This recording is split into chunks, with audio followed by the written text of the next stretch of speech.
जीवन हमें एक मौका देता है, इसलिए जब भी सही कॉलेज चुनने का समय आए तो सिर्फ मंगलायतन यूनिवर्सिटी आपके बेहतरीन भविष्य और सर्वांगीण विकास के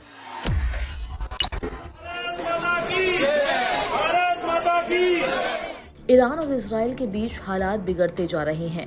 युद्ध जैसे माहौल में उन लोगों की चिंता होती है जो वहां फंसे होते हैं। भारत ने इस मुश्किल समय में तेजी से कदम उठाया और ऑपरेशन सिंधु के तहत अपने नागरिकों को वहां से वापस बुलाया। ईरान ने भारत को लेकर एक बड़ा फैसला लिया और अपना हवाई क्षेत्र भारतीयों के लिए खोला। युद्ध की वजह से वहां कई विदेशी छात्र फंसे हुए हैं, जिसमें काफी संख्या में भारतीय छात्र भी पढ़ाई करने के लिए ईरान गए हुए थे। ऑपरेशन सिंधु के तहत इन्हें वापस लाया जा रहा है। ईरान ने भारतीय छात्रों के लिए हवाई क्षेत्र को खोल दिया है, जो आमतौर पर बंद रहता था। इस हवाई क्षेत्र के खुलने के बाद भारत के करीब 1000 नागरिकों को ईरान के मशहद से निकाला जा रहा है। इस बीच ईरानी दूतावास के उप प्रमुख मोहम्मद जावेद हुसैनी ने कहा कि यदि आवश्यकता हुई तो भारतीयों को ईरान से वापस लाने के लिए आने वाले दिनों में और उड़ानें संचालित की जा सकती है।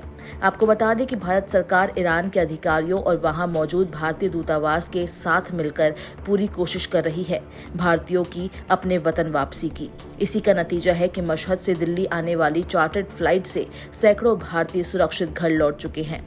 भारत वापस आए लोगों ने सरकार का धन्यवाद किया है। सब अच्छा था। इंडियन गवर्नमेंट ने हमारी बहुत हेल्प की। एम्बेसी वालों हमेशा अवेलेबल थे, वहाँ पे इंडियन एम्बेसी के मेंबर्स अवेलेबल थे। उन्होंने जल्दी से जल्दी हमें इवैक्यूएट कराया। और तेहरान में स्पेशली मैं तेहरान में थी, तो तेहरान में ज़्यादा स्ट्राइक्स थे एंड रूफ टॉप से सब विजिबल था। तो हमें तेहरान से दूसरे स्टेट में कुंभ में ले गए एंड कुंभ से मशहद एंड मशहद से फाइनली आज इंडिया हमारी फ्लाइट थी। सिचुएशन तो थोड़ी ठीक नहीं थी, बट हमारे हॉस्टल्स के ऊपर से हमें दिख रहा था कि मिसाइल्स जा रही है और कैसे उनका एयर डिफेंस सिस्टम वर्क कर रहा है, हमें सब पता चल रहा था। हमारे सामने ही अटैक हुआ था, वहाँ पे बहुत डिस्ट्रॉय भी हुआ है, बट ईरानी गवर्नमेंट भी पूरा अपना दे रही है। वहाँ पे इसराइली को उनका अटैक कर रही है, वो भी अपनी तरफ से।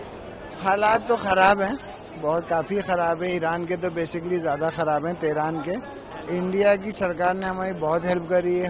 हम लोग फंसे हुए थे, हम लोग को बॉर्डर क्रॉस करने में बहुत हेल्प करी है और यूपी की सरकार ने भी हेल्प कर रहे हैं, हमें अपने घर तक पहुंचवा रहे हैं। तो काफ़ी हम लोग थैंक यू करना चाहते हैं उन लोगों का। और भारतीयों को निकाला जा रहा है वहाँ से। ईरान और यहाँ के भारत की सरकार ने क्या हेल्प किया? भारतीय सरकार ने बड़ी हेल्प की, वरना मुझे आ ही नहीं पाता कि अपना मुल्क अपना ही होता है। और वहाँ हम ज़ियारत करने गए थे, जो बहुत अच्छे से हो गई थी, लेकिन वहाँ कुछ ऐसे हादसे हुए, हालात ऐसे हो गए।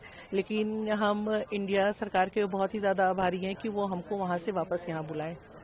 और इंडियन एम्बेसी ने बहुत ही अच्छा काम किया और वहाँ से हम लोग को इस तरह से रखा कि जैसे हम लोग को ये नहीं एहसास होने दिया कि हम लोग मुसीबत में फंसे हुए हैं। बहुत ही अच्छी फैसिलिटीज़ दी वहाँ पे हम लोग को।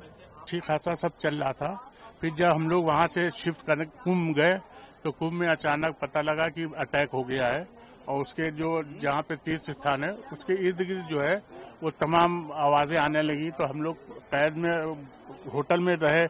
होटल से उसके बाद हम लोग जो है वहाँ से शिफ्ट करके चले गए, कहाँ गए थे, मशहद चले गए। तो मशहद में रहे, वहाँ पे भी जब इस तरह का अटैक होने लगा और वो होने लगा तो हम लोग सब डर गए। होटल में थे। उसके बाद हम लोगों ने जो है भारत सरकार से संपर्क किया।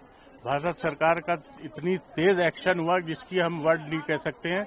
उसके लिए हम आदरणीय मोदी जी और आदरणीय यूपी के मुख्यमंत्री सीएम योगी साहब का बहुत बहुत धन्यवाद, जिन्होंने ये व्यवस्था की। हम लोग वहाँ से सोच रहे थे कि दिल्ली में उतरेंगे तो फिर कैसे जाएंगे, क्या होंगे, लेकिन जिस तरह की व्यवस्था यहाँ थी उसको हम लोग जिंदगी में भूल नहीं सकते। बहुत बहुत धन्यवाद। सरकार की ओर से बताया गया कि अभी 2 फ्लाइट्स और रवाना हो चुकी है। अगली 2 फ्लाइट शनिवार दोपहर तक दिल्ली पहुंचेगी। ईरान के मुताबिक अगर जरूरत पड़ी तो भारत के लिए और दूसरे विमानों को भी रवाना किया जाएगा। भारत सरकार इस मिशन में लगभग 1000 भारतीय नागरिकों को सुरक्षित निकालने का काम कर रही है। वहीं विदेश मंत्रालय ने ये साफ किया है कि किसी भी संकट में भारतीय नागरिकों की सुरक्षा सर्वोच्च प्राथमिकता है। बता दें कि इसी हफ्ते 110 भारतीयों को ईरान से सुरक्षित वापस लाया गया था। ऑपरेशन सिंधु के तहत ही उन लोगों का रेस्क्यू हुआ था।